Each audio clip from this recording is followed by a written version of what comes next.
Hello everyone, I'm Albert Bevia with Spain on a Fork. In today's episode, we're going to be making one of the world's most popular cold soups, gazpacho. This is the perfect soup to consume during the hot summer months. It's refreshing, it's healthy, and I'm going to show you an easy way to make it. So let's get started. Okay, the first thing we want to do is grab a thick slice of baguette bread, and we're going to put it in a bowl with some water to soak the bread. Now let's begin to roughly chop all our vegetables. I'm going to be using 3 large ripe tomatoes, 1 red bell pepper, 1 green bell pepper, half of a small cucumber, 1 small onion, and 1 clove of garlic. And as you cut each vegetable, add them to a tall plastic cylinder. And mash them down with a wooden spoon. We'll add half of our red bell pepper and reserve the other half.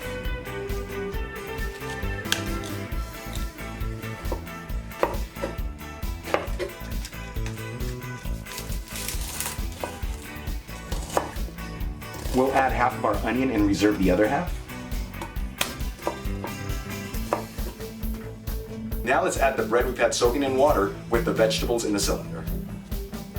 Now let's add half a tablespoon of sherry vinegar and 2 tablespoons of extra virgin Spanish olive oil. And half a cup of cold water. Even though it's not traditional, I'm going to be adding 1 teaspoon of dried cumin and 1 teaspoon of dried oregano, as it makes the gazpacho have a lot more flavor. And lastly, let's season it with a pinch of white sugar, some sea salt, and some black pepper.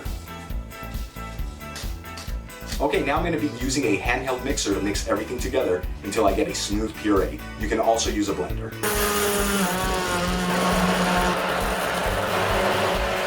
Okay, once you have everything well pureed, let's go ahead and transfer the mixture to a pitcher. You can also sift this, but it's not going to have that same homemade gazpacho texture.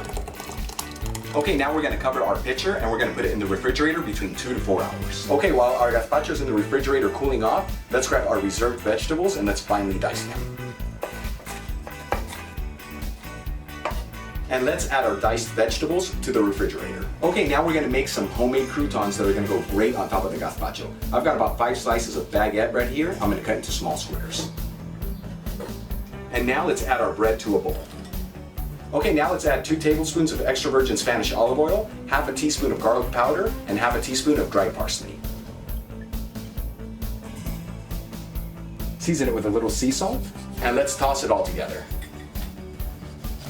And let's add our bread to a baking tray with some parchment paper. Okay, now let's add our bread to the oven between 12 to 15 minutes. I've had my oven preheated in the bake and broil option at 210 degrees Celsius, which is about 410 degrees Fahrenheit. Okay, it's been about 3 hours since we added our gazpacho to the refrigerator. So let's start plating our dish. Now let's add a drizzle of extra virgin Spanish olive oil on top of the gazpacho. And let's top off our gazpacho with our diced vegetables and our homemade croutons. And there's our finished dish of gazpacho andaluz. If you enjoyed today's video on making this homemade gazpacho, please subscribe to my channel so you can receive all my future videos. Until the next time, hasta luego.